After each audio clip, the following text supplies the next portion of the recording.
Well, I think we'll probably get started. People trickle in late, that's probably fine. They'll probably get the hang of what we're talking about. Thank you again, everybody, for coming.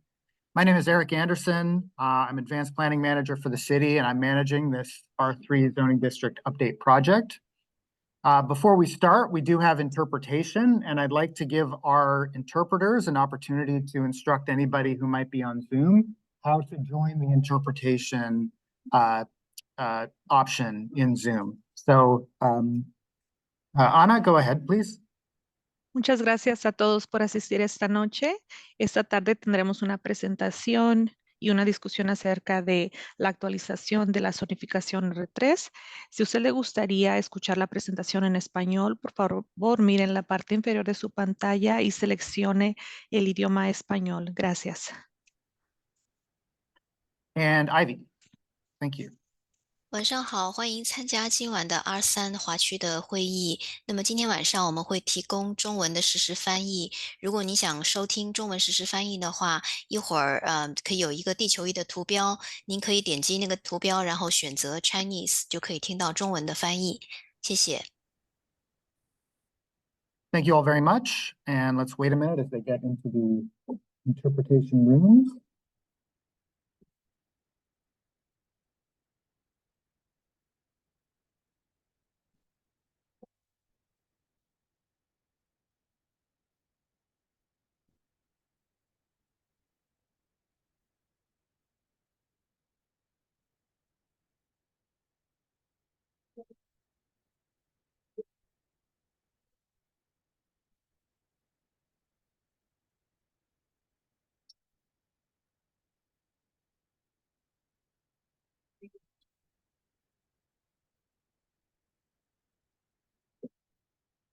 You got it? I can't tell you. But did you push start? Oh, okay, that's fine. Okay, great. So thanks again for coming out. At this point, I'd like to just cover some basic housekeeping. If you're on Zoom, please keep your camera off and your microphone muted until the breakout rooms. Later in the meeting, we will have question and answer, Q&A, and you can raise your hand if you have a question at that time.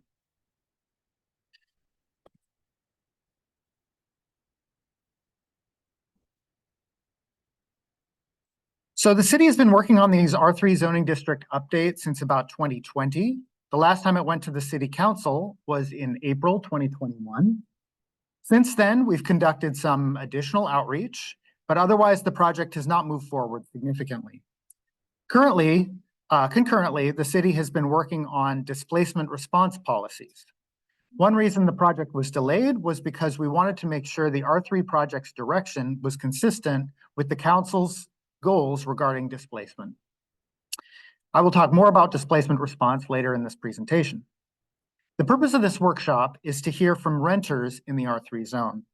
If you aren't a renter, that's okay, but renters are the target audience. We want to make sure they have specific opportunities to hear about and weigh in on the project. As you listen to this presentation and provide feedback on the project, remember that these are difficult issues. And if you have any questions, there will be an opportunity at the end of this presentation. Or if you wish to discuss these issues with us further, I will provide my contact information and you can reach out to me directly.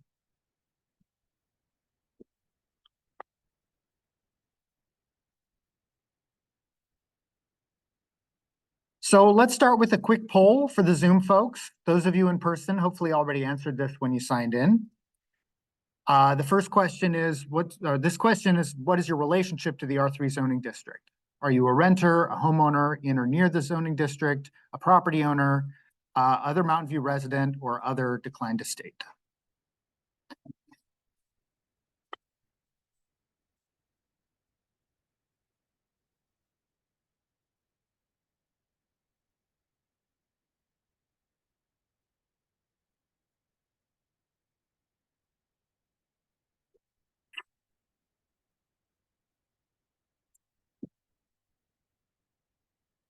Thanks for your patience as this poll goes on the Zoom, for those of you in the room.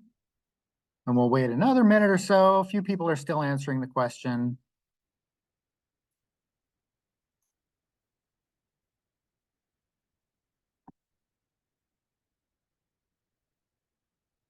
All right, that's probably enough time.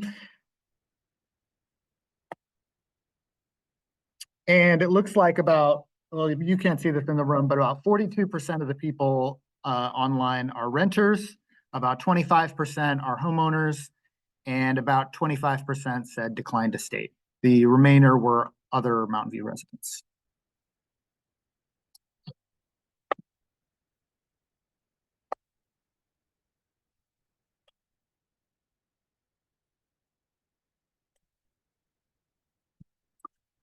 So to make sure everybody is on the same page, let's start with what is zoning.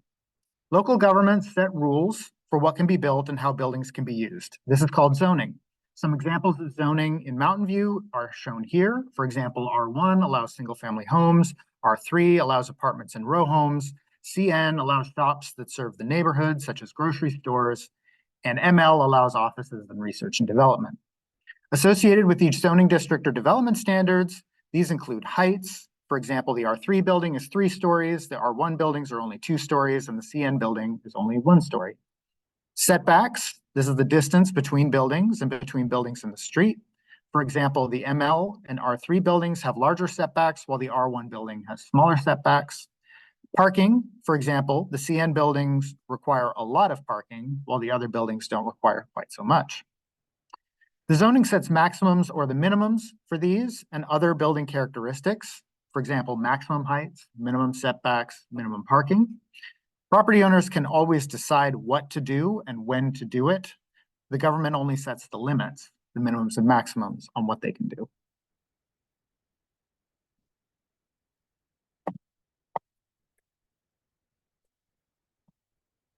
What is the R3 zone? The R3 zoning district is the primary district in the city for apartments, condominiums, and row homes. It covers approximately 15% of the city's area, includes about half the city's dwelling units. It covers nearly every rent-stabilized unit in the city.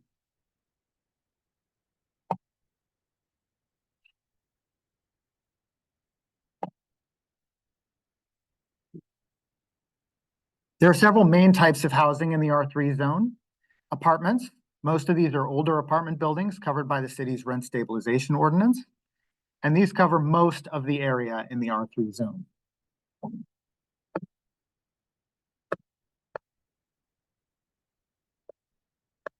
Condominiums and row homes are these are areas with multiple ownership units in one development. The ownership nature of these properties make them difficult to redevelop. These also cover a significant portion of the R3 zone.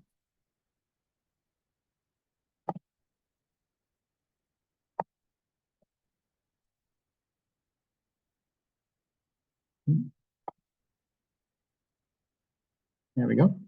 Single-family homes and duplexes are another major part of the R3 zone. As you can see, there are lots of these properties, but they're small and spread out. They only cover a small percentage of the R3 zone.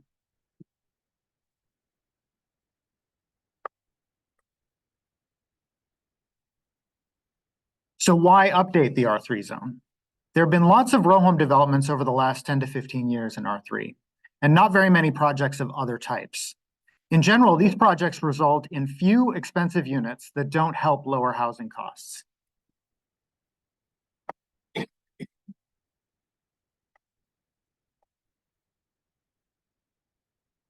In response, Council directed staff to update this zone to achieve several goals.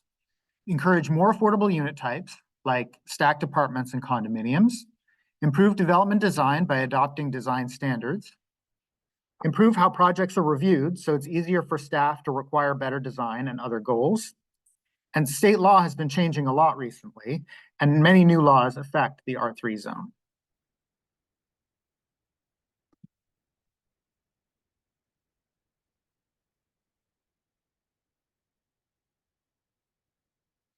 Also, the city is working on a related project, the displacement response strategy. In October, the City Council directed staff to prepare a local ordinance that will require developers to provide affordable units for every rent-stabilized unit that they demolished. This is already a state law, but it will expire in 2030. However, the local ordinance would extend past the expiration of the state law. At a future council meeting, the City Council will provide direction on other elements of the displacement response strategy, including acquisition and preservation, interim tenant relocation options, opportunity to purchase acts, and other programs.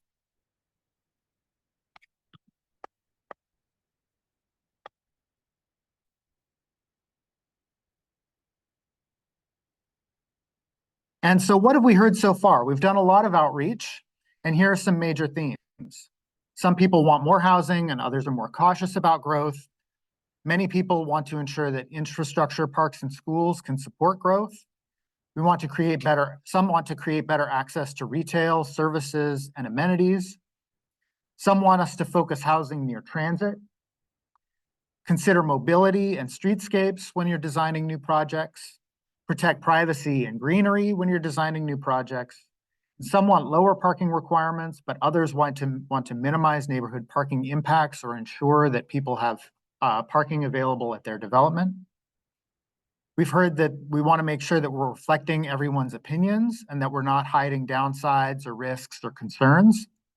And then, of course, protect people from displacement and rent increases.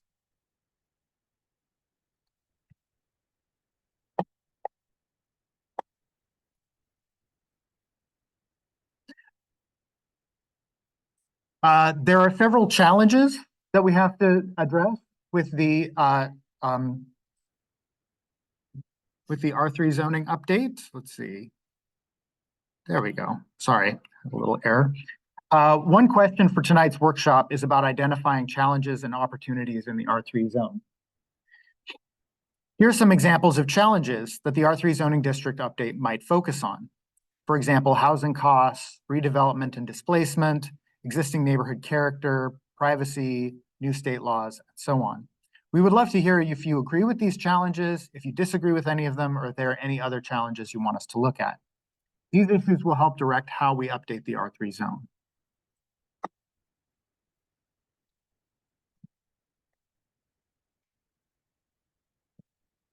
Likewise, here's a list of potential opportunities in the R3 zoning district. We would love to hear if you agree with any of these opportunities, disagree with any of them, or if there are other opportunities you want us to look at.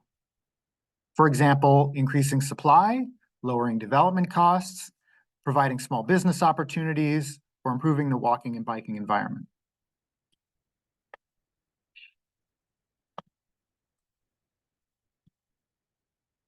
The next question for tonight's meeting is about density.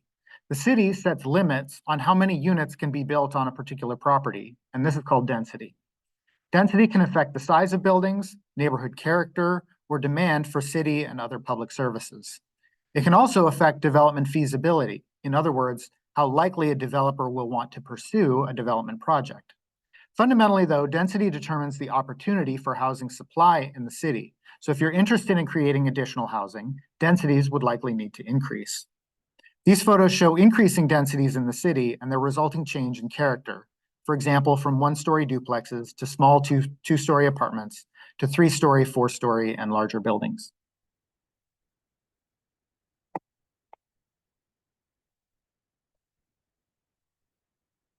No se oyó la traducción, señorita Ana. Bueno, ahorita sí, pero no sé qué dijo de las 2 o 3 pisos. Eso. There we go. Okay. I think we're okay. Yeah. There are many considerations for where to increase densities, including these. For example, near transit and services, near existing higher density areas and away from lower density areas, where there are development opportunities without displacement, where existing buildings are in poor condition, or where development can provide benefits like new parks. We would love to hear if you agree with these considerations, if you don't agree, and which should be a priority, and if there are any other considerations about where to increase density.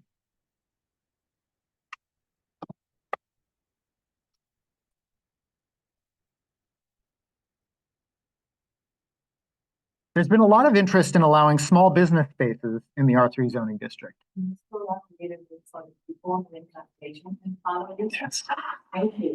Yes. I'll speak more slowly. Thanks. There has been a lot of interest in allowing small business spaces in the R3 neighborhoods.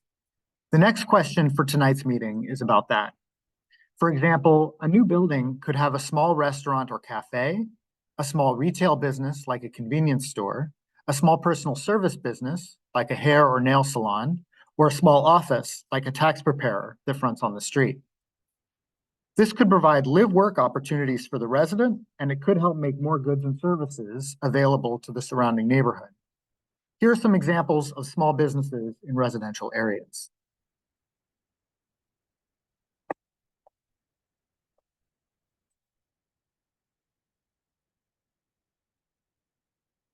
There are many considerations for where to allow small businesses. For example, near transit or services, near existing higher density areas, and away from lower density areas, along major streets, or areas far from existing commercial. We would love to hear if you agree with these considerations, or if you don't agree, and which should be a priority, and if there are any other considerations for where to allow small businesses.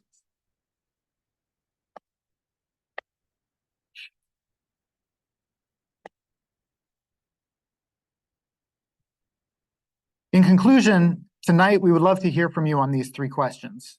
What feedback do you have on the challenges and opportunities in the R3 zone? What feedback do you have about where to increase density in the R3 zone? What feedback do you have about where to allow small businesses in the R3 zone?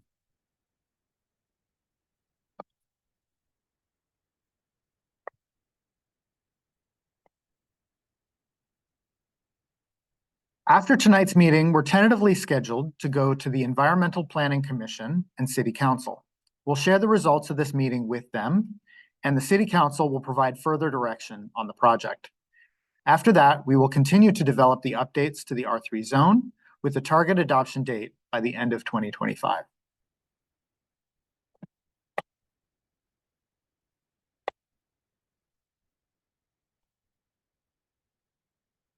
Thank you very much. That concludes my presentation. I'd love to take questions for the next 15 minutes or so, and then we can go to breakout groups.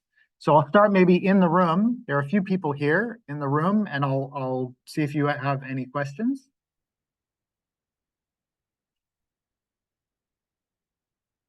Yes. You didn't discuss at all kind of the traditional zoning, Euclidean zoning versus form-based, how that might affect the R3 area. Can you go into that a little bit? I'd love to. Yeah. So the question is about part of the project, which is to create what's called a form-based code, as opposed to a Euclidean or use-based code. There are several characteristics of what makes a form-based code. One is that it prioritizes form over use of the building. You can still regulate the use of the building, as opposed, like, not allowing large corporate offices, for example. But it puts a greater priority on a greater emphasis on regulating the form and character of a building.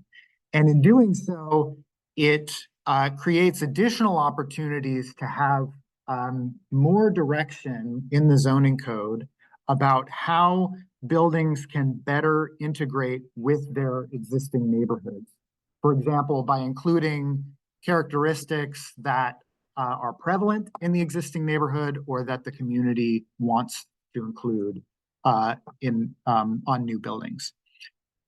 So it's an approach that we are pursuing with this project, and it should provide greater clarity to developers and the community about what the intended form of buildings should look like when they're built.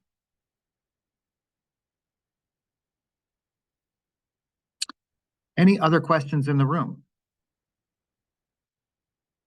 Yeah. Yeah. So you showed some examples of, kind of on their own businesses. Those tend to stay in business? So one of those businesses actually that I showed, I couldn't help but. Yes, thank you, Nancy. The question is, how well do businesses in residential areas tend to tend to do? Do they tend to stay in business for a long time? And I was just going to mention that one of the images that I showed is one of the oldest businesses in San Jose. It's a little market that's in San Jose, and it's been there for well over 100 years. There's another business that everybody knows, which is the California Market on the corner of California and Mariposa. And that business has been there for a very long time. So it really does depend on the business. Many of them really do stay around for quite a while.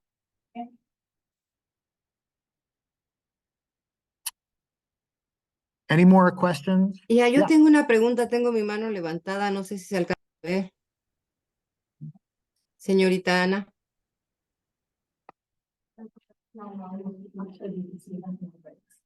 I do see her hand raised. I'm going to do all the questions in the room first, and then I'll go online. Thank you. Yeah. Yeah, so my question was, you mentioned that the city would like to encourage certain Gracias. uses for the programs. And then, you know, I think architectures and, you know, form-based for the programs. But my question is, do you feel like the city actually is able to enforce those things? Because the state law has changed so much, especially looking at things like density bonus. Yeah. The developers can choose to do this. So I'm wondering, you know, if the city will require X and what will be built will be quite different. Yeah. So it's a very good question. There are. I was just about to repeat the question. Yes, thank you. It's a very good question. The question was whether the city can enforce these standards, including expectations for commercial uses. There are state laws that limit what we can enforce, one of them being state density bonus that allows the developers a lot of freedom to propose what works for their project as opposed to what complies with development standards. So there are some limits under density bonus about what they can ask for. For example, you know, there are limits on numbers of concessions that they can ask for. And in general, concessions, the waivers that are unlimited need to be related to the density that they're asking for. So there are some limitations on the flexibility that that developers are allowed to take advantage of under state density bonus. And then another approach that we're taking with this project is, and this comes in part out of the recently adopted housing element.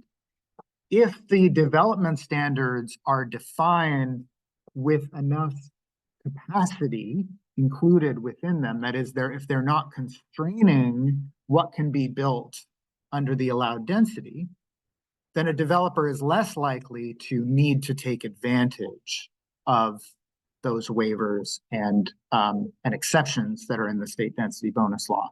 So you give a little bit of space in the standards and you provide a lot more clarity about what's allowed, both to the developer and to the community. Okay, I'm going to go to online questions. So maybe if somebody can raise their hand online, and I'll answer whoever. I'm going to stop sharing so I can see everybody.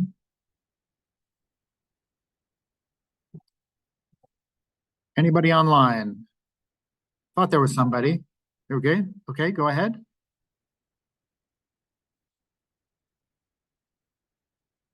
Sí, gracias. Mi preocupación o mi curiosidad es acerca de los edificios multifamiliares que están bajo el control de rentas.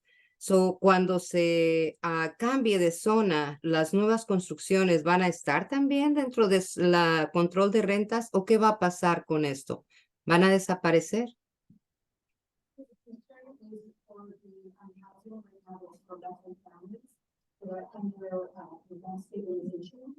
with the zoning changes, we are still, we consider the five homes the elevation for the all. That's an excellent question. Thank you. No, the zoning will not change the Community Stabilization and Fair Rent Act. So the zoning will not affect the rent stabilization status of any units in the city. Were you able to interpret that? And okay, perfect. Any other questions from folks online?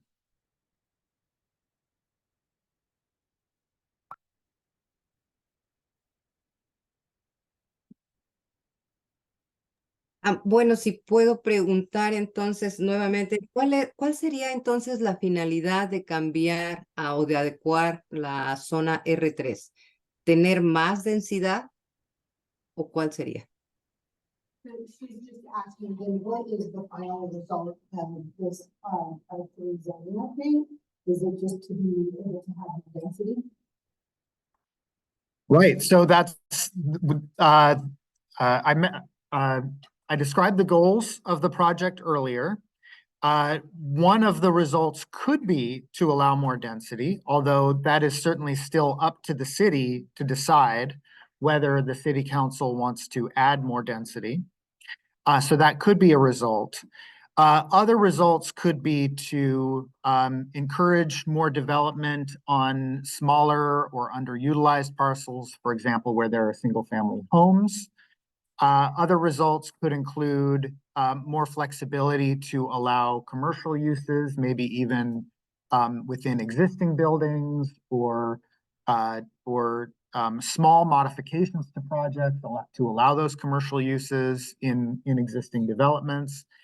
And then, of course, if the density increases enough, or if developers and property owners find that it is advantageous to them, other properties may be redeveloped as well, other than the smaller underutilized properties.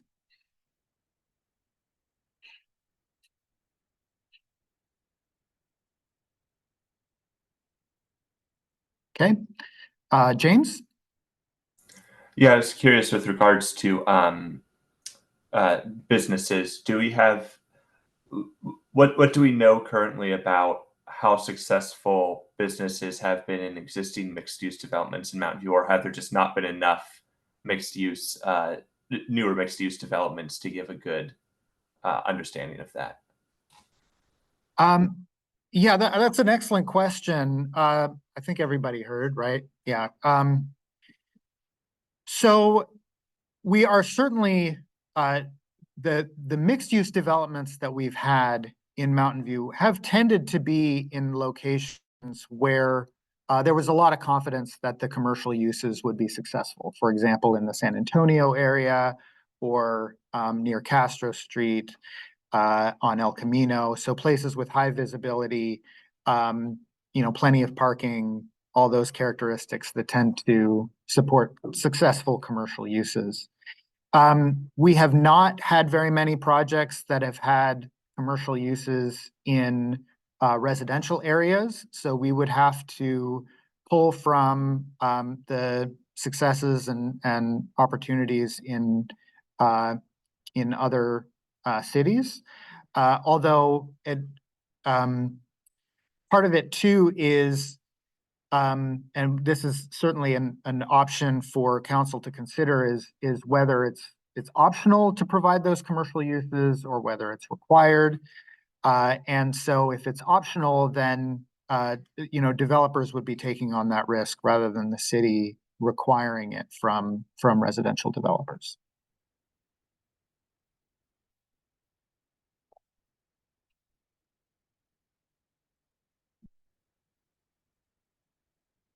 Yeah, one more question here in the audience. Is no change a possible outcome of the R3 review? Yes, council could decide to stick with our current zoning, but I would say that no change to the zoning doesn't mean no change to the community. There is a lot that's baked into our current zoning that allows significant change. And in fact, the state law has been changing in a lot of ways that makes that change under our current zoning a lot less predictable than how we might be able to change the zoning to make that development more predictable. Yes, you're right. I apologize. Thank you. I did not repeat the question. So the question was, is it an option for the city to not change the R3 zoning? Yeah, another question here in the room. And this time I will remember to repeat the question, I promise. In previous city council meetings, there was expressed desire by the council in R3 to try to incentivize a wider variety of mix of types of housing units, including that flats, things like that. What is being pondered in terms of incentivizing those types of, things like stacked flats, etc., that would have increased mixes of different unit types? Sure, there are a lot of options for how to, the question was,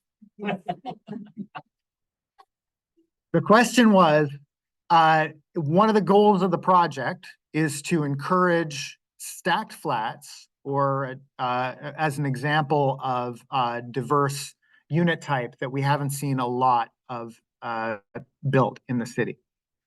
So for example, stacked ownership units, we haven't seen a lot of. And so what are some ways that that can be encouraged? So one option, for example, is setting minimum densities is a way that can be encouraged. So that developers are choosing that as opposed to row houses, which is what we've gotten a lot of in the past. There may be other incentives that can be built in through various types of bonuses that can be provided. Cities can always offer their own bonuses for particular projects, floor area bonuses or density bonuses. And then there may be ways that we can structure the development standards so that it just makes it easier to build that type of project. So for example, row houses need a lot of driveway space. And we can set up the development standards so that maybe not so much driveway space is allowed. And that might encourage people to develop more stacked units instead. Yeah, and one more question in the room here. Does the city consider adding some requirements that would encourage some units being set aside for, essential jobs in the city? Like I'm thinking of, firefighter teachers, people who really would like to live here and that are very deserving of the city to, look out for their housing needs. Yeah. And is that something that?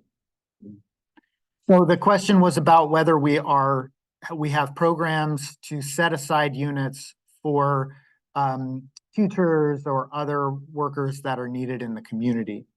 That would be part of the BMR program, which is a separate project, the Affordable Housing Program. It's a separate part of the code that is implemented by a different department, the housing department. So the R3 project wouldn't directly affect that, although it could create more opportunities for the city to implement programs that would do that. Yeah, but I'm sort of thinking, okay, so you talk to the developer, you want more density, right? Yeah. In order to get more density, you need to set aside some of these units. Yes. For, these types of stuff. Exactly, and that's part of our BMR program. So the city requires 15% of units be set aside. Sorry, the follow-up question was, could these additional units for teachers or other local workers be set aside as part of new developments. And I'm saying, You only get the increased density if you provide, what you don't. right, yes, or if you only get increased density if you provide those types of units. That could be an approach for, say, having a local density bonus that's based on BMR units, providing a certain number or type of BMR units. Again, we would need that could be an approach to increasing density, and so that could be part of the conversation that we have with council, and the feedback that council provides about conditions under which density could be increased. So that's a good comment. I'll go to Daniel online. Yeah, so I'm kind of wondering,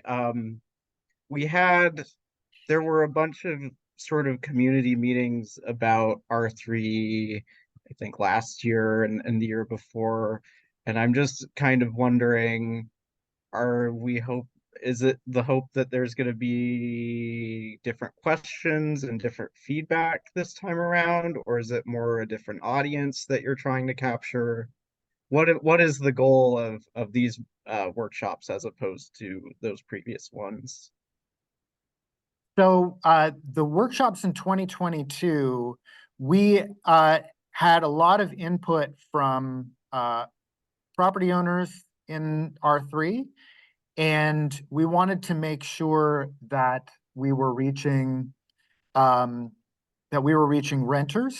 in R3 for this meeting, and that the renter population in R3 was aware of this going on, especially in tandem with the displacement response strategy. So this is just kind of informing that community around the project moving forward, and hearing from them, because it seemed to be a group that we may have missed, getting a significant amount of input from previously, and just kind of circling back about it after the displacement response direction provided in October.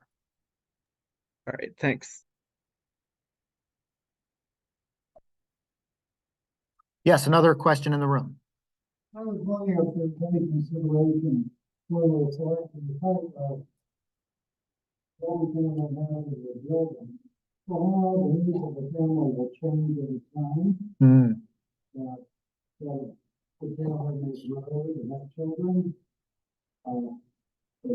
But the owners from age. Yeah. Because with the row houses and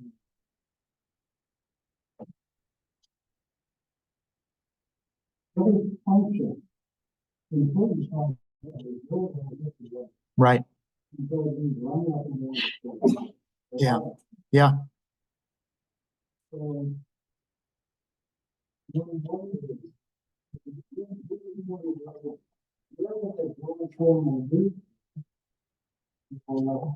well, this is first type of consideration. Because the building is held and it's gonna last. Yeah, that's a great question in the room. The question is how are we planning for families to change and people to age in place? And I think it comes back to encouraging different sizes of units is an important consideration. And that's certainly something that we can try to develop standards to address. So a mix of 2-bedroom, 3-bedroom, 4-bedroom units in a project. And then the other benefit of stacked flat projects in general is that they're elevator access, and the units themselves tend to be all one floor, even though they're not, the unit itself may be on a different floor. So you don't have that issue that you brought up of row houses where, the master bedroom is on the 3rd floor, the kids' bedroom is on the 2nd floor, and kitchen somewhere else altogether. Exactly. Yeah. Okay, I think we have another question online. Sí, yo, si me permiten.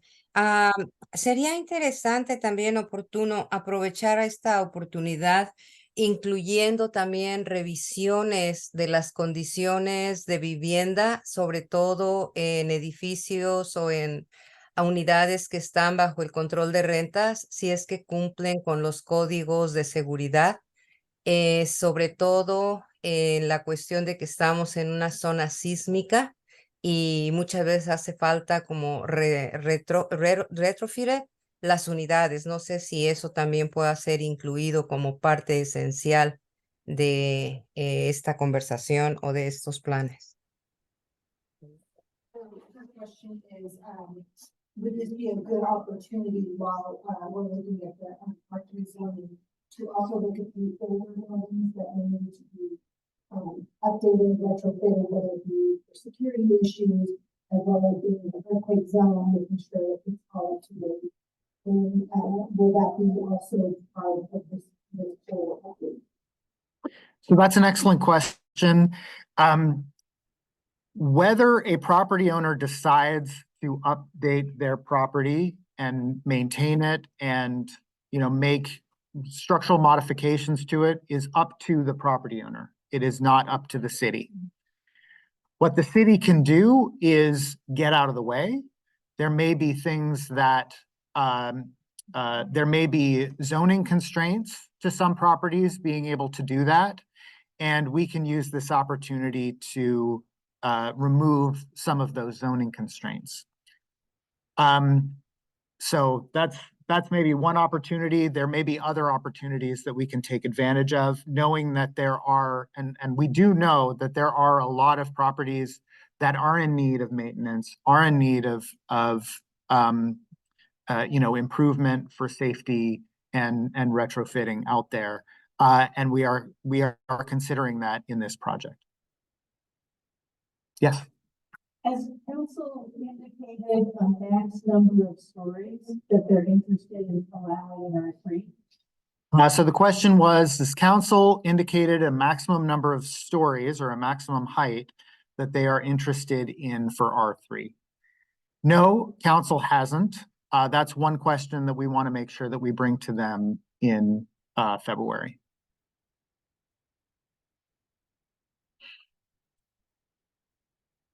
Okay, well, we've spent quite a bit of time on questions.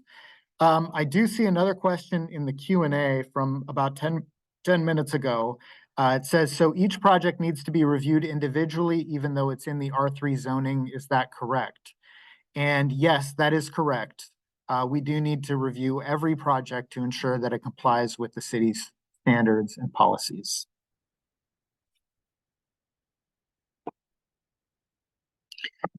Okay, so if you'll bear with us for a minute, we'd like to go to breakout rooms. And so when we start. Hello, everyone, and I hope I captured everyone's comments. Again, just keeping it high level. We did take note of a lot of comments that came in. Now, start off with some of the big comments we heard about question number one. And question number one is, what feedback do you have on the challenges and opportunities in the R3 zone? One of the big comments that came for that is that stacked flats sound like they would be more affordable, and really highlighting the affordability and what can make projects more affordable to create more units was one of the comments that we heard. Highlighting that many of the existing units in the R3 zone are older. So this is an opportunity to see the existing apartments as not to see existing apartments as a norm. Maybe more modern units and more modern architecture may help with affordability. As we got into question two, what feedback do you have about where to increase density in the R3 zone? There were some highlighting that maybe density is not necessarily a bad thing, and we can have cohesive density along more, smaller single-family density units if done respectfully. R3 development can contribute to upgrades in areas, for example, that don't have sidewalks, because developers would have to come in and provide a lot of these updates. And overall, the goal should be to create more homes.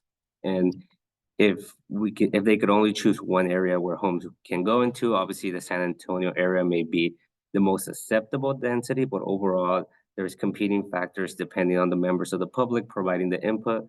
And this particular member of the public felt density on bigger streets is not always the best solution, as people have different likings, and on smaller side street may actually work. And finally, as we got into our third question, what feedback do you have about where to allow small businesses in the R3 zone? A lot of the comments revolved around flexibility of uses, because it is difficult to try to assume what can or cannot work. That was the bulk of it. Thank you, Edgar. Thank you to everybody who was part of that group. Shane, do you want to come over here, or we may not be able to hear you in Zoom through there.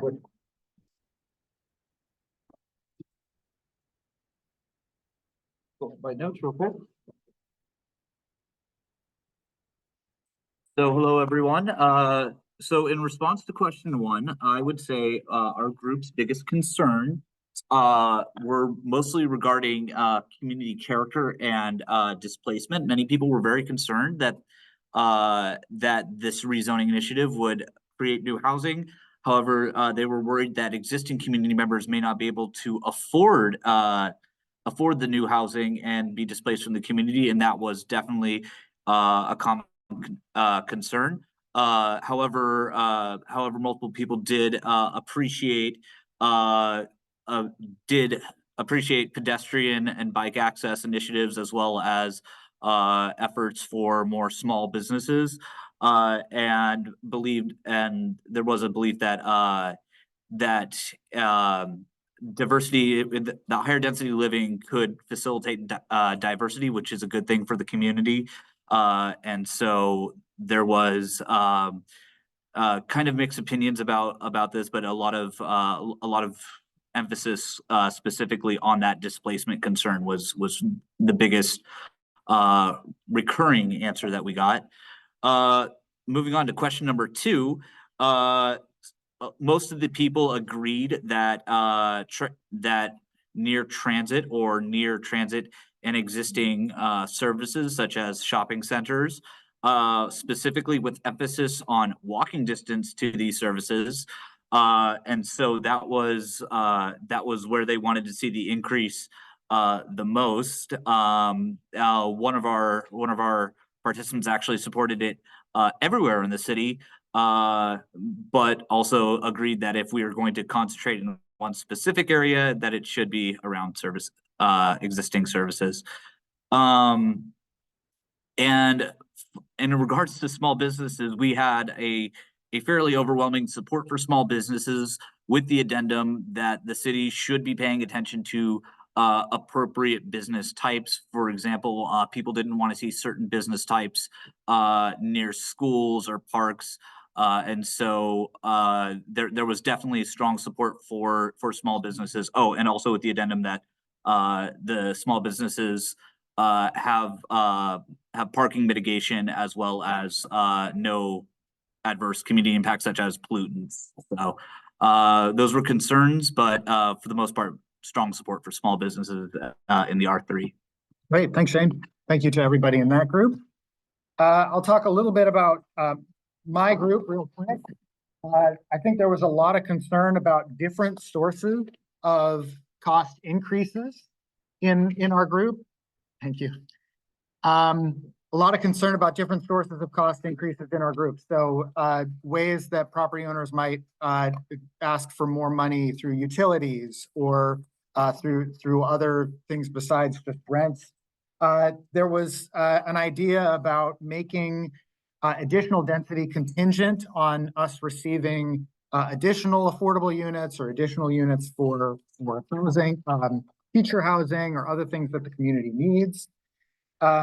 Certainly a lot of concern about being able to stay in units as people age, and wanting to make sure that units are big enough to support larger families and all of the different needs that you have in life, livability needs.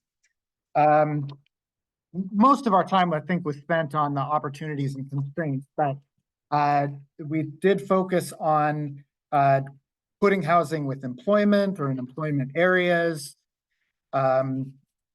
how to make sure that we can reflect the diversity and that is in the R3 zone, and how the R3 zone is a whole bunch of different places, and how well can we make sure that new development fits in with that diversity, even in one zone. And then a lot of concern about, again, making sure that things are affordable. But see, the last big issue that came up was parks. There was a lot of discussion around parks and making sure that we are also finding enough land for large parks and not just these dinky little things that aren't providing that sense of space and openness that people are seeing in a lot of new development. So that was my group. Anna, do you want to say a couple of things about your group? This will be the test. Can I read my own handwriting?